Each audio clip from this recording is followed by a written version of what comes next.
Today I wanted to cover an important part of your research paper, and that is the actual research, finding sources for your essay and for your support and your claim in your paper. Now this week we are just covering kind of the overview of what an argument is and then how to use the databases to find research. But the only assignment that you have as far as research is concerned is first choosing your topic that you want to complete as your research paper. And then this week you're finding one source, and then you're going to evaluate that source by completing the annotated bibliography. But what I wanted to cover today was to show you probably one of the best databases that Kilgore College has for this particular mode of writing, which is an argument. You are on the Kilgore College webpage. You're going to scroll down to the very bottom, and there is a library link. Once you get to the library, of course, you're able to search books and ebooks and things that we have in the library here. But if you want to click below that to the databases, this is where you have access, whether you are on campus or not. As a student, you have access to all of the databases that Kilgore College subscribes to. And Kilgore College has a vast array of databases, and so sometimes it can be a little bit overwhelming, but I wanted to show you, to me, a couple of the better ones today. Specifically, I'm going to look at opposing viewpoints, and if you are on the databases, you can search by a subject like that is here, or you can go by title A through Z, and so I'm going to scroll down to the O's, to opposing viewpoints. Once I click on that, it's going to give me a login. It's the same login as you would use for Blackboard or your Access KC.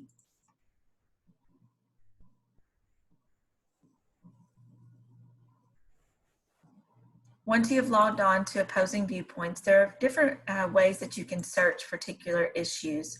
One, you can type it up here. So maybe you were going to do cyberbullying. You can click that, and it gives you an overview of this issue, and then it also gives you different things to look at. So one, here's featured viewpoints, here's academic journals, here is just viewpoint articles, images, magazines, videos, statistics. So some of these things might be interesting to you. I like just to go to the viewpoints because that's going to be for or against your issue, and it's going to be a little bit more geared to probably what you're doing for your research paper. If I scroll through here and I look at, okay, this one might be interesting to me. It says bullying isn't just verbal or physical, it can also be social, and this can have the worst effects. So this looks like a good article that I would want to use for my paper. As I scroll through this article and read through it and decide, okay, this would be a really good one for me, I can do a couple of things. If I want to save it, I can actually download this article. I can also email it when I go to send to. Maybe I'm somewhere else and, at the KC library, or maybe I just want to make sure I have access to it a couple of different ways. And for the annotated bibliography, of course, your assignment is to summarize this article and then evaluate it. Will it be useful for you for your research paper? And if so, what part of your paper out of the paragraphs outline that I've given you, where will it be most useful for you? Probably the most important tool that you will need from this is the Cite tool. As you know, you're writing your paper in the Modern Language Association format, known as MLA.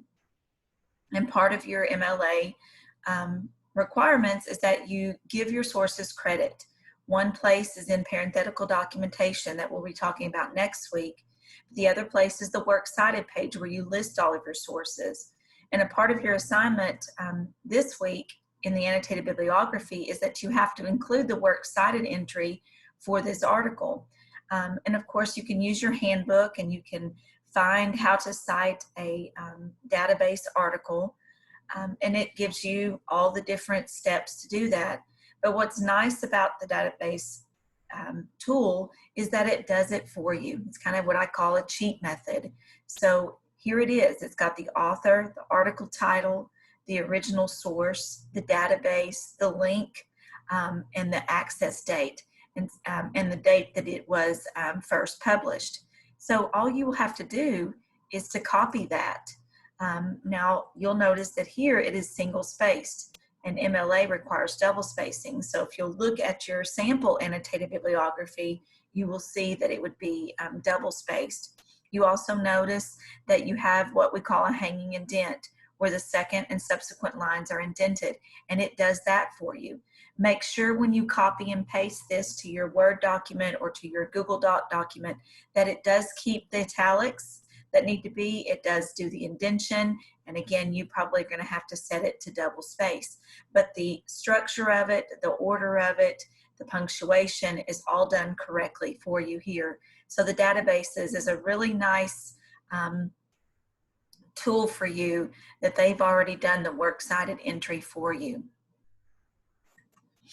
Now, another way to search is to browse the issues that they already have kind of embedded into opposing viewpoints.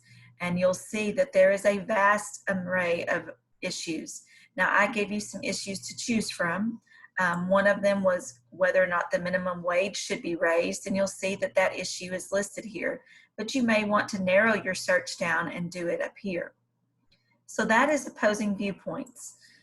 You're going to find a lot of your information on the rebuttal paragraph in here, because let's say you are for raising the minimum wage. And you've got to have 3 paragraphs that give me your 3 top reasons of why you think the minimum wage should be raised. But you also have to give in that 3rd paragraph of your paper a kind of an offset of what other people believe. And you've got to find reasons why people do believe that it's a good thing to be raised. So you have to also realize that you're going to be searching for your issue, and you're also going to be looking against your issue to get sources that way. Now, the history of your issue, you probably are not going to be able to find on opposing viewpoints. You may have to do a web search, but again, be careful about the websites. In the handout, it says no Wikipedias. You also want to make sure that you're not using somebody else's paper that they've already done. You're wanting to find, real, maybe governmental sites or newspaper or magazine sites that you would want to use. But you also can use some of the other databases.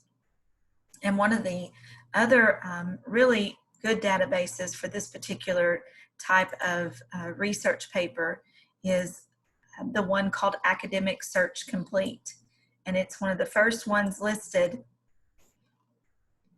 here. Academic Search Complete looks a little bit different than opposing viewpoints, but the overall search engine is the same. So if you were going to do raise the minimum wage,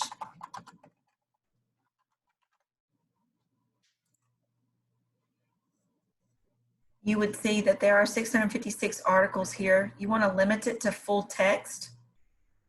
That way you're getting the actual full article. And if you look through here and you find one that you really want to use, this one says why it's the perfect time to raise the federal minimum wage. Click on it. You can read the article here. And then there is also that cite tool. There's also the email tool. If you want to print your sources, there's the print tool. So when you click cite, you're going to have to scroll down and find MLA. And there it is, done for you again. You're copying, and you can paste that to your works cited page. Again, make sure you format it correctly after you have pasted it. There are many other really solid databases that would be useful for your research paper. If you are doing a research paper over a medical issue, there's one called Medline that is basically all about medical terminology and medical issues. There's an EBSCO one and a First Search. I'm probably going to have a lot of the same articles that pop up, but you're welcome to search both of those. Again, it just depends on your subject. If you want to narrow this down by your subject, then you can kind of click on here and see if there's something that would be more related to your particular topic that you have chosen to do your paper over. Again, these databases are free to you. You do not have to be at the Kilgore College to access them. You have the login screen that pops up when you are off campus. But it's a perfect way to do research in a scholarly manner. And again, this is not just for English class. This would be for any of your other classes that you are assigned a research paper. You can see that you have different subjects, like in 1302, when you do a literary analysis, there are many different databases over literature and languages that would be useful for you. If you are in a government or history class, there is a lot of databases, or there are a lot of databases for you in that particular area. And so this is a really vital tool for you as a college student, and being able to research. And so when you're researching, I want you to use these databases. And for this annotated bibliography, I'm specifically asking you to go to opposing viewpoints. Again, once you click on the databases, you can search by titles A to Z, scroll down to the O's to opposing viewpoints, and that will take you there to do your research and to complete this annotated bibliography. I hope this helps you. Again, we're going to cover this in our breakout session or our live Collaborate as well, but this will help you get a good start in researching for your research paper.